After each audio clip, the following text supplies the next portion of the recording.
नमस्कार, very warm welcome to my YouTube channel. आज World Health Day है और वर्ल्ड हेल्थ डे पे आप सबको बहुत बहुत शुभकामनाएं। आई होप आप सब हेल्थ से कंसर्न होंगे और आज का जो वीडियो बनाने का जो टॉपिक है या जिस पे हम बात करने वाले हैं that is very much important. That is very very much important actually. और the topic is adolescent obesity.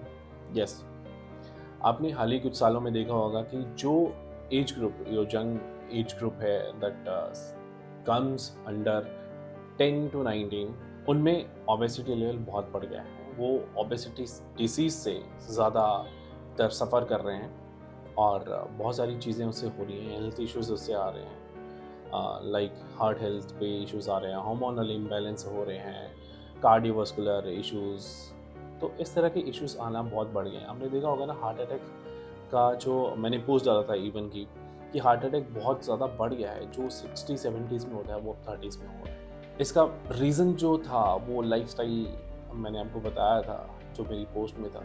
अगर हम बात करें तो क्या सिर्फ फूड जो है, क्योंकि जब भी ओबेसिटी की बात आती है तो हम लोग सिर्फ ये बोलते हैं कि खाना खराब है, आप खाना ठीक कर लीजिए, अपना खान पान ठीक कीजिए। क्या सिर्फ खाना पीना ही एक या खाना ही एक कंट्रीब्यूटिंग फैक्टर है जो ओबेसिटी को इंक्रीज कर रहा है? क्या सिर्फ वही एक फैक्टर है?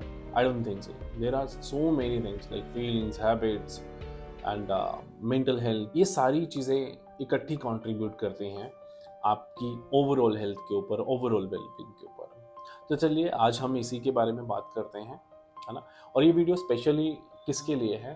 The care givers, parents, teachers, जो बच्चों के साथ डायरेक्टली कंसर्न में है। तो अगर आपको लगता है कि आप अपने बच्चे के हेल्थ के साथ अच्छा रहना चाहते हैं या बच्चे की अच्छी हेल्थ देना चाहते हैं, एजुकेशन अच्छी देते हैं ना हम लोग, है ना, कि बड़े से बड़े स्कूल में भेजेंगे, बड़े से बड़े अच्छा उसको एजुकेशन लेवल मिले। तो हेल्थ के लिए अगर आप कुछ करना चाहते हो तो you must watch this video. So आज के इस वीडियो में मैं बात करूंगा 3 मेजर चीज़ों के ऊपर। सबसे पहले ओबेसिटी होती क्या है, दूसरी चीज़ ये हो क्यों रही है, व्हाई इट इज़ हैपनिंग, और तीसरी मोस्ट इम्पॉर्टेंट चीज़ जो है वो ये है कि हम लोग कैसे हेल्प कर सकते हैं टीन्स को, एडोलसेंट्स को एक हेल्दियर और हैप्पीएस्ट लाइफ देने में। तो चलिए शुरू करते हैं। सबसे पहला और सबसे बड़ा क्वेश्चन ये है कि ओबेसिटी होती क्या है, क्योंकि बेसिक्स जानना बहुत ज़रूरी है और जब तक हमें पता ही नहीं है ओबेसिटी होती क्या है तो हम उसके बारे में बात भी कैसे कर सकते हैं। चलिए मैं बिल्कुल आसान भाषा में आपको समझाऊंगा कि ओबेसिटी होती क्या है। Obesity means having too much body fat. Simple सी भाषा कि ओबेसिटी का मतलब है कि बॉडी में फैट का ज़्यादा बढ़ जाना। इसे हम लोग एक स्केल के हिसाब से मेजर करते हैं, एक स्केल के हिसाब से मापते हैं। That is called BMI, body mass index. A basic calculation जो कंपेयर करते हैं हाइट एंड वेट को। जैसा कि मैंने बोला कि ओबेसिटी फैट का एक्यूमुलेट हो जाना बॉडी पे, उसे ओबेसिटी कहते हैं सिंपल आसान भाषा में। लेकिन ये सिर्फ देखने का नहीं है कि हम लोग कोई इंसान दिख रहा है मोटा तो वो सिर्फ ठीक है ओबेसिटी। ओबेसिटी बहुत सारी क्रॉनिक हेल्थ इश्यूज भी लेके आती है, like diabetes, hypertension, joint pain and most important the mental health issues like self esteem, body dysmorphia, confidence का कमी होना, bullying and all that stuff. So जो ओबेसिटी है वो सिर्फ हमारी बॉडी को इम्पैक्ट नहीं करती, हमारी फिजिकल इश्यूज को नहीं बढ़ाती, बट मेंटली इश्यूज को भी बहुत बढ़ा देती है। And the second most important thing which we should know कि ओबेसिटी हो क्यों रही है, वाई इट इज़ हैपनिंग, खास करके जो एडल्ट एज में है या टीन एज में है, क्या चीज़ ऐसी है जो कंट्रीब्यूट कर रही है इसमें। तो सबसे पहले आता है अनहेल्दी ईटिंग हैबिट्स। आपने देखा पिछले कुछ सालों में जो टीनेजर्स हैं या फिर जो बच्चे हैं, उनका खाने का सिस्टम बिल्कुल अलग हो गया है। वो ऐसी चीज़ों पे डिपेंडेंट हो गए हैं, वो ऐसी फूड्स पे डिपेंडेंट हो गए हैं जिनका न्यूट्रिशन से दूर दूर तक नाता नहीं है, which is called non nutritive foods. For example chips आपके हो गए, आपका फास्ट फूड हो गया, या शुगरी फूड्स हो गए, या फिर पैकेज्ड फूड हो गए, या फिर फास्ट फूड हो गया, जंक फूड हो गया। ये सारा कंट्रीब्यूट करता है ओबेसिटी में, क्योंकि इसकी कोई भी न्यूट्रिशन वैल्यू नहीं होती है एक्सेप्ट बैड फैट के अलावा इसमें कुछ भी नहीं होता। अल्टीमेटली क्या हो रहा है, आप नॉन न्यूट्रिटिव फूड खा रहे हैं। जब आपकी बॉडी में वो नॉन न्यूट्रिटिव फूड जाता है जिसकी कोई न्यूट्रिशन वैल्यू नहीं है, तो जो न्यूट्रिशन बॉडी को चाहिए होते हैं वो उसको नहीं मिलते। और जब वो न्यूट्रिशन बॉडी को नहीं मिलता है तो आपका माइंड एक तरह का सिग्नल भेजता है कि बॉडी को फिर से फूड की रिक्वायरमेंट है, जबकि बार बार हंगर लगना, बार बार भूख लगना इस बात का सिग्नल है कि आप अच्छा खाना नहीं खा रहे हैं, आप वो खा रहे हैं जिसमें न्यूट्रिशन ही नहीं है। तो ब्रेन को चाहिए न्यूट्रिशन, ब्लड को चाहिए न्यूट्रिशन, लेकिन आप नॉन न्यूट्रिटिव खा रहे हैं तो बार बार भूख लगना शुरू हो जाती है। तभी तो ऐसा होता है ना, कुछ टाइम पहले आपने कुछ ऐसा खाया था, चिप्स खाए थे, कोल्ड ड्रिंक पी थी, लेकिन फिर से आपको भूख लगी है, क्योंकि आपके ब्लड को तो अल्टीमेटली न्यूट्रिटिव फूड चाहिए। दूसरी चीज़ है कि फ्रूट्स का नहीं खाना, वेजिटेबल्स का नहीं खाना, पानी, अच्छा पानी नहीं पीना है, लाइक बॉडी को हाइड्रेट नहीं करना है अच्छे से, that also contributing obviously. So make sure कि आप अपने बच्चे को, अगर आप पेरेंट हो, केयर टेकर हो, केयर गिवर का मतलब आप दादा दादी हो सकते हो, जो भी है। अच्छा, एक चीज़ मैं और यहाँ पे क्लियर करना चाहूँगा। आपने देखा होगा ना कि हम लोग जब सोसाइटी में जाते हैं तो अरे एक पेस्ट्री से क्या होगा, दे दो ना, बच्चा है। एक बिस्किट से क्या होगा, अरे दे दो ना। ये डोनट है, दे दो ना, क्या होगा, फ्रेंच फ्राइज से क्या होगा। सोशल नॉर्म्स ऐसे चल रहे हैं ना, बट अल्टीमेटली कॉज कौन कर रहा है, अल्टीमेटली फर्क किसको पड़ रहा है, उस बच्चे को जिसको वो दिया जा रहा है। सो ये सारी चीजें भी आप ध्यान में रख सकते हो, अगर आप पेरेंट हो, केयर गिवर हो, केयर टेकर हो, या फिर आप टीचर हो। दूसरी चीज आती है हमारा सेडेंटरी लाइफस्टाइल, जिसको हम बोल सकते हैं कि लैक ऑफ फिजिकल एक्टिविटी। आज की लाइफ में बहुत सारी चीजें जो है वो ऑन फोन आ गई हैं, ऑन स्क्रीन आ गई हैं, चाहे वो क्लासेस हैं, ट्यूशंस हैं, तो फिजिकल एक्टिविटी बहुत कम हो गई है। सेडेंटरी लाइफस्टाइल जिसको बोला जाता है, आप सिटिंग ज़्यादा हो जाती है ना। कुछ भी देखना है तो ऑन स्क्रीन आप होते हो, हमेशा सिटिंग होती है बहुत ज़्यादा, उसे हम लोग lack of physical activity. Outdoor games नहीं रह गए हैं, इंडोर भी नहीं रह गए हैं, आप सिर्फ फ़ोन पे गेम खेल रहे हो, फ़ोन पे सब कुछ कर रहे हो, everything you are doing on your phone, tab and laptop. तो वो फैक्टर भी कंट्रीब्यूट करता है आपके ओबेसिटी डिसीज़ में।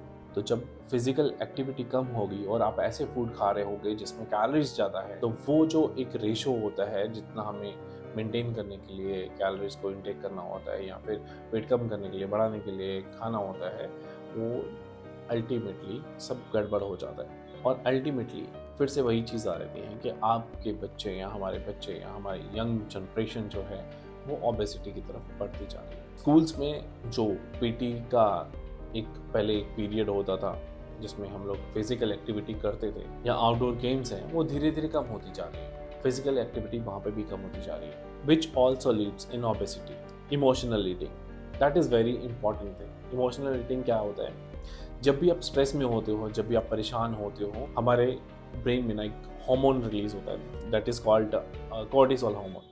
ठीक है, कॉर्टिसोल एक स्ट्रेस हार्मोन है जो अल्टीमेटली क्या करता है, आपके बॉडी को सेफ जोन में लेके जाता है।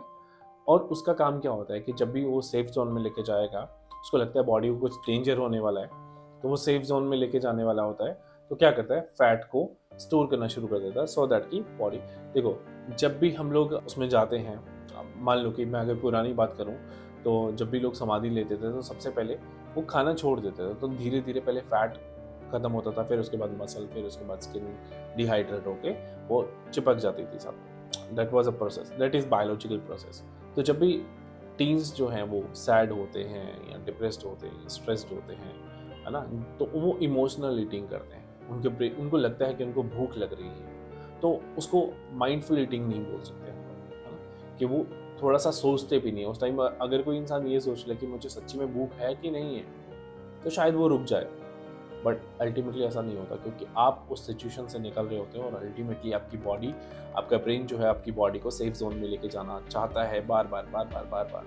तो वो क्या करता है, फैट के लिए आपकी बॉडी को बताता है कि आपको भूख लग रही है, तो वो क्या करता है, आपको बार बार सिग्नल भेजता है कि आपको भूख लग रही है, कुछ खाइए कुछ खाइए कुछ खाइए। तो इसको हम लोग इमोशनल ईटिंग बोलते हैं। And number 2 is lack of sleep. आजकल के टाइम में, अच्छा, मोस्टली क्या हो रहा है, स्क्रीन टाइम बढ़ गया है, तो नींद की कमी रह रही है। अब सुबह जिसको स्कूल के लिए निकलना है या कॉलेज के लिए निकलना है, उसको तो टाइम पे ही जाना है, कॉलेज से उतने टाइम पे लग रहा है, स्कूल उतने टाइम पे ही लग रहा है। लेकिन अल्टीमेटली क्या हो रहा है, स्क्रीन टाइम बढ़ने से हम लोग लेट सो रहे हैं, तो हमारी स्लीप जो है वो पूरी नहीं हो रही, स्लीप साइकिल पूरी नहीं हो रही। तो जब भी आपकी नींद पूरी नहीं होती, तो अल्टीमेटली क्या होता है, आपका हंगर बढ़ता है। आपने देखा होगा ना, रात को 11 बजे के बाद अगर आप सही टाइम पे सो नहीं रहे हो तो फिर ब्रेन को लगेगा कि आपकी बॉडी में कुछ डेंजरस हो रहा है ना, तो उसको प्रोटेक्ट करना है किसी तरीके से। तो आपको क्रेविंग होना शुरू होती है, खास करके शुगर की। वो बॉडी को लगता है कि इसको ज़्यादा कैलोरी की नीड है, इसको बचाना पड़ेगा,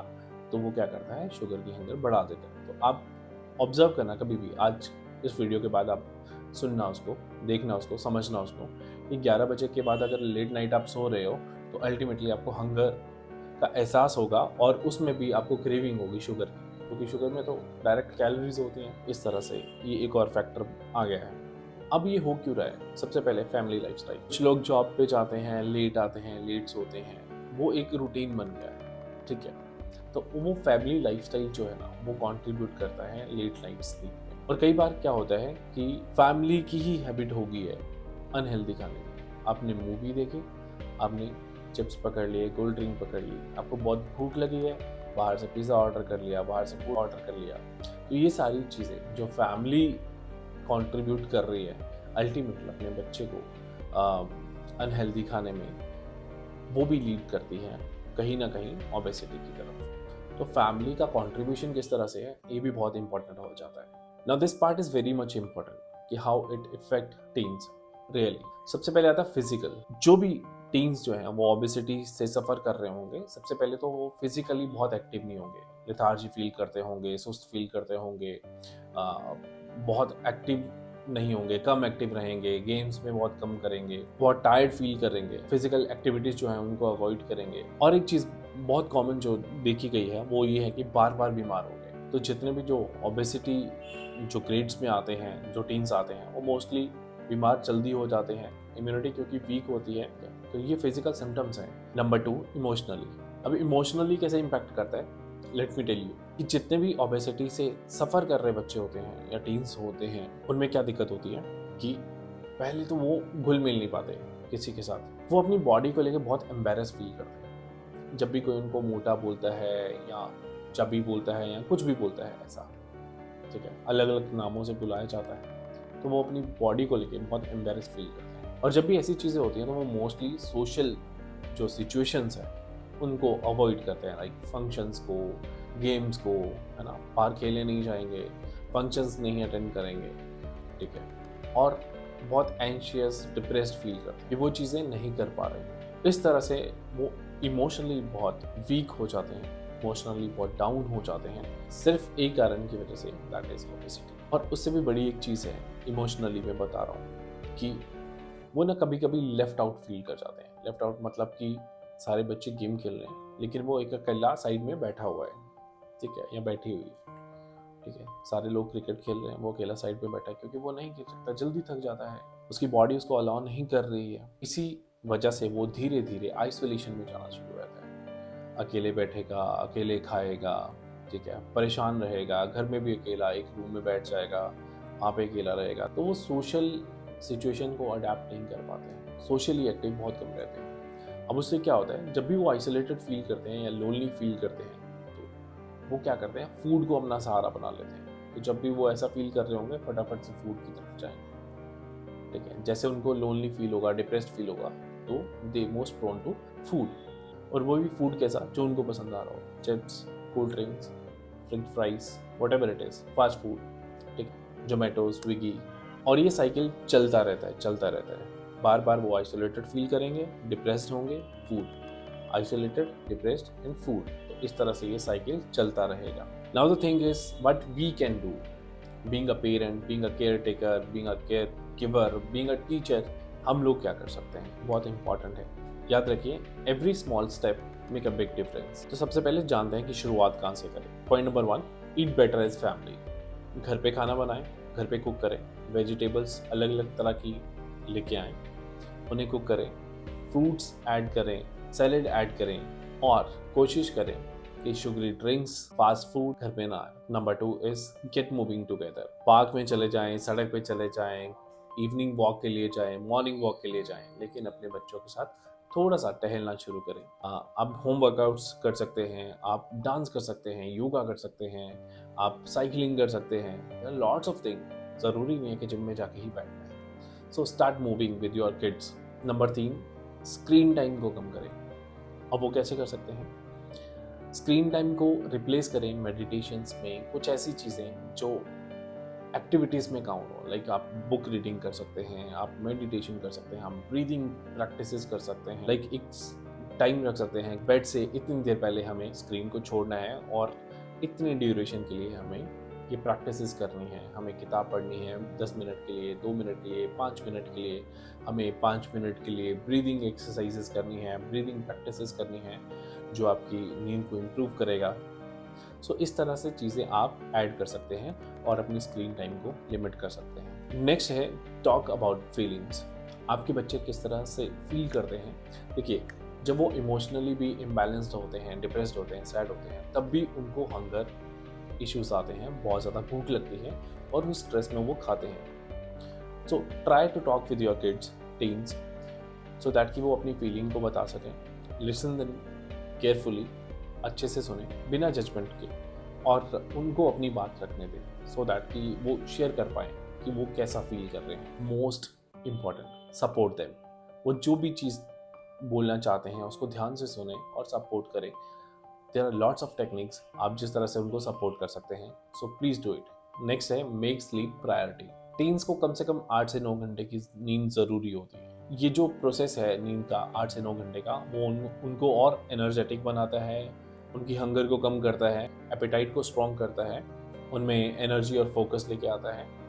मेक इट प्रायर कि आपको नींद लेना भी उतना ही ज़रूरी है। नेक्स्ट जो पॉइंट है वो पेरेंट्स के लिए, टीचर्स के लिए या केयर गिवर्स, केयर टेकर्स के लिए है, बी अ रोल मॉडल। जब से बच्चा पैदा होता है उसके बाद जब भी वो होश में आना शुरू होता है, चीज़ों को समझना शुरू होता है, सोशल इंटरेक्शन बढ़ती है, तो आपने देखा होगा वो बिहेवियर से सीखता है। अगर पेरेंट्स ही हेल्दियर चॉइसेस बना रहे हैं, मान लो कि मैं इसको बिल्कुल कॉमन भाषा में कॉमन एग्जांपल आपको देके बता रहा हूँ कि मान लो आपके फ्रिज में फ्रूट्स के अलावा पड़ा ही कुछ नहीं है, आपके बॉक्सेस में ड्राई फ्रूट के अलावा पड़ा ही कुछ नहीं है, कोई चॉकलेट नहीं है, कोई कैंडी नहीं है, कुछ ऐसा नहीं है, तो बच्चा कभी जा ही नहीं सकता। वो आपके बिहेवियर को अडेप्ट करेगा। आप क्या खाते हो उस चीज़ को अडेप्ट करेगा। लेकिन अगर आप जंक फूड खा रहे हो, आप बाहर से मंगवा रहे हो, ऑर्डर करके मंगवा रहे हो, आप उसके सामने ऐसी ऐसी चीज़ें खा रहे हो और उसको भी टेस्ट करवा रहे हो, डेफिनेटली वो उसी साइड जाएगा। तो if you are making the healthier choices, teen will also go with the same way. So healthier choices बनाएं, आप अपने बिहेवियर में लेके आएँ, धीरे धीरे टीन्स के बिहेवियर में भी आना शुरू हो जाएगा। Now last but not least, adolescent obesity जो है वो सिर्फ फूड और वेट को लेके नहीं है, it is all about health, confidence and support. चलिए, आज से ही वर्ल्ड हेल्थ डे से ही हम लोग ब्लेम करना छोड़ते हैं और आज से ही स्टार्ट करते हैं अपनी हेल्थ को प्रायोरिटी देना। एडोलसेंट ओबेसिटी क्या होती है, ओबेसिटी क्या होती है, वो मैंने आपको बता दिया। किस तरह से इम्पैक्ट करती है वो भी मैंने आपको बता दिया, और हम लोग कैसे कंट्रीब्यूट कर सकते हैं उसको ठीक करने में एक हेल्दियर चॉइसेस बना के, ये भी मैंने आपको बता दिया। तो चलिए आज से ही शुरू करते हैं, because our team deserve it. If this video helped you, give it a like, subscribe to my channel and share it with someone who needs it, and hit the subscribe button so we can keep learning and growing together. Thanks for watching. See you next time.